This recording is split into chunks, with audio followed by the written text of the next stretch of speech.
100 పాకిస్తాన్లు వచ్చినా భారతదేశ నేలపై మొలిచిన గడ్డి కూడా పీకలేరు. 100 పాకిస్తాన్లకు సమాధానం చెప్పే ఒక్క మిసైల్ మన దగ్గర ఉంది. ఆ మిసైల్ ఏంటో తెలుసా? నమో గౌరవ ప్రధానమంత్రి నరేంద్ర మోడీ గారు. సింహం ముందల ఆటలు ఆడకూడదు, ఆడితే ఏమవుతుంది? మన సింహం నమో కొట్టే దెబ్బకి వరల్డ్ మ్యాప్లోనే పాకిస్తాన్ అని మిస్సింగ్ రావటం ఖాయం. ఈరోజు పాకిస్తాన్ ఆర్మీలో పనిచేసేవారు కొంతమంది రాజీనామా చేశారు, కొంతమంది సెలవులు పెట్టిపోయారు. దట్ ఈస్ మన నమో. నమో కొట్టే దెబ్బకి పాకిస్తాన్ దిమ్మ తిరుగుతాం ఖాయం. ఈరోజు నేను గర్వంగా చెప్పగలుగుతున్నా, ఎంటైర్ నేషన్ స్టాండ్స్ విత్ మన నమో. కేంద్రం ఈరోజు కులగణన చేయాలన్న నిర్ణయం తీసుకుంది. ఇది ఒక నిర్ణయం కాదు, ఇది ఒక సంచలనం. Wear others hesitated for decades, Namo acted, rewriting history with courage.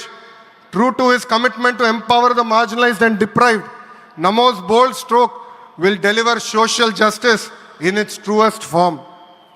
నమో గారికి ఆంధ్రప్రదేశ్ అన్న, అమరావతి అన్న ఎంతో ప్రేమ. ఇప్పుడు ఆయన ఢిల్లీలో ఎంత బిజీగా ఉన్నారో మనందరూ తెలుసు. ఆయన ఈ కార్యక్రమానికి వచ్చారు. 2024 ఎన్నికల్లో ప్రజలు ఎన్డీఏ ప్రభుత్వానికి 94 సీట్లు గెలిపించారు. అందుకే మన ప్రధాని నమో గారు ఆంధ్రప్రదేశ్ కోరిన అన్ని కోరికలు తీరుస్తున్నారు. మొన్నే విశాఖపట్నానికి వచ్చి railway zone, NTPC green project, Nakkapalli bulk drug పార్క్కి నిధులు కేటాయించారు. ఏకంగా విశాఖపట్నం ఉక్కు ఫ్యాక్టరీని కాపాడారు. ఇప్పుడు అమరావతికి వచ్చి నిధులే కాదు పనులు కూడా ప్రారంభించబోతున్నారు. మనం ఒకసారి గతం కూడా గుర్తు చేసుకోవాలి. 2014లో రాష్ట్ర విభజన జరిగింది. కట్టుబట్టలతో మెడబట్టి మన బయటికి గెంటేశారు. ఎక్కడి నుంచి పరిపాలించాలో తెలియని పరిస్థితి. కానీ మన సిబిఎన్ గారికి సంక్షోభాలు కొత్త కాదు. ఒక పక్కన సంక్షేమం, మరో పక్కన అభివృద్ధి చేసి చూపించారు. అందరి ఆమోదం తెలిపిన తర్వాతనే అమరావతి రాజధానిగా ప్రకటించారు. రైతులు చేసిన త్యాగం వల్ల ఈరోజు అమరావతి ఏర్పడింది. ఒకే రాజధాని, అభివృద్ధి, వికేంద్రీకరణ అనే ఎజెండాతో మన ప్రభుత్వం ముందరికెళ్ళింది. రాయలసీమను ఎలక్ట్రానిక్స్, ఆటోమోటివ్, రెన్యూవబుల్ ఎనర్జీ హబ్గా తయారు చేశాం. గోదావరి జిల్లాలో ఆక్వాని పెద్ద ఎత్తున ప్రోత్సహించాం. ఉత్తరాంధ్రలో ఐటీ, ఫార్మా కంపెనీలు కూడా ఆనాడు మనం తీసుకొచ్చాం. కానీ 2019 నుంచి 24 వరకు విధ్వంస పాలన మనం చూసాం. మన సిబిఎన్పై ఉన్న వ్యక్తిగత కక్షతో అమరావతిని చంపేయాలని చూశారు.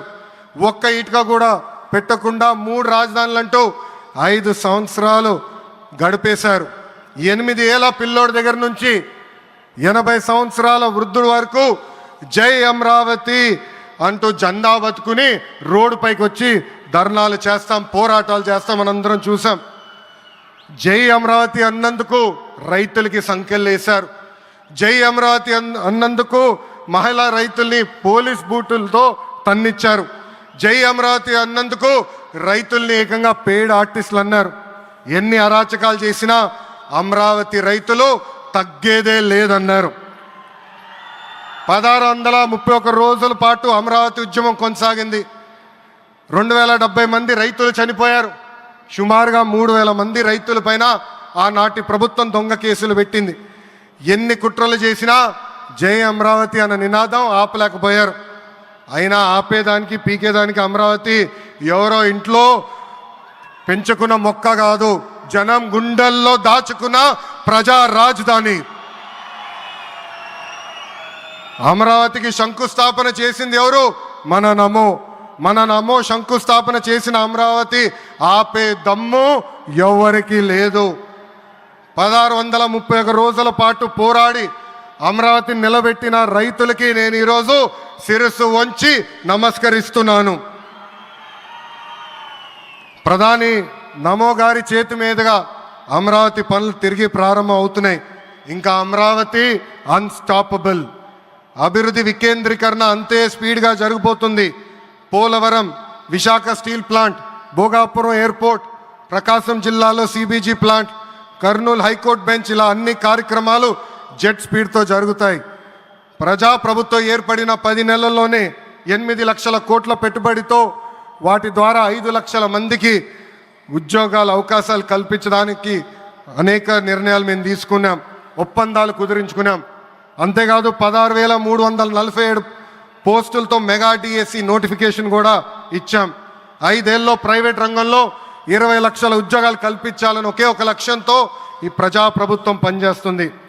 ఆంధ్రప్రదేశ్లో ఇప్పుడు డబుల్ ఇంజిన్ సర్కార్ ఉంది, 2 పవర్ఫుల్ ఇంజిన్లు. ఒక పక్కన మన నమో, మరో పక్కన మన సిబిఎన్ గారు. అభివృద్ధి సంక్షేమం అనేది జోడెద్దుల బండి. ఎన్ని ఇబ్బందులు ఉన్నా సంక్షేమ కార్యక్రమాలు అమలు చేస్తూ అభివృద్ధి పరుగులు పెట్టిస్తున్నారు మన సిబిఎన్, మన పవన్ అన్న. ఇంకా మనకి తిరిగే లేదు. ఇది తెలుపుకుంటూ గౌరవ ముఖ్యమంత్రి గారు ఎప్పుడూ మన పైన ప్రేమ చూపిస్తూనే ఉన్నారు. మనం అడిగిన అన్ని కోరికలు తీర్చుకుంటూనే వస్తున్నారు.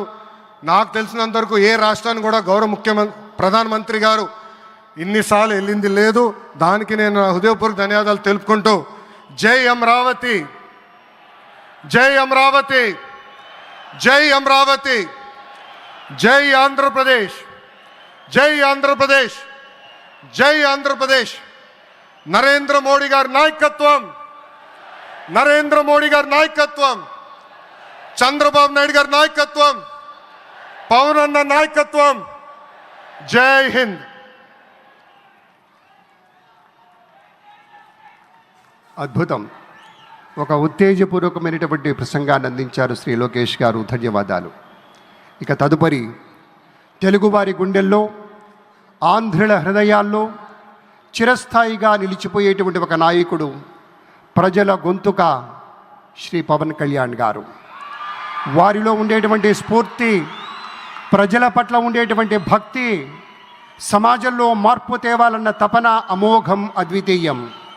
అటు సమాజంలో ఒక పవర్ఫుల్ లీడర్, వారి యొక్క సందేశాన్ని విందాం.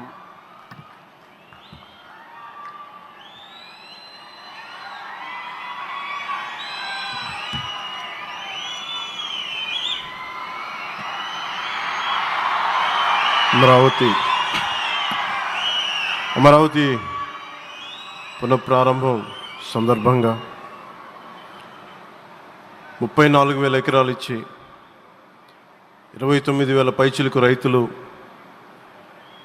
గత 5 సంవత్సరాలుగా నలిగిపోయి ఇక్కడికి వచ్చి, రోడ్ల మీదకి వచ్చి, ముళ్ళ కంచెల మధ్యలో కూర్చొని పోలీసు లాఠీ దెబ్బలు తిని, కేసులు పెట్టించుకొని, ఇంట్లో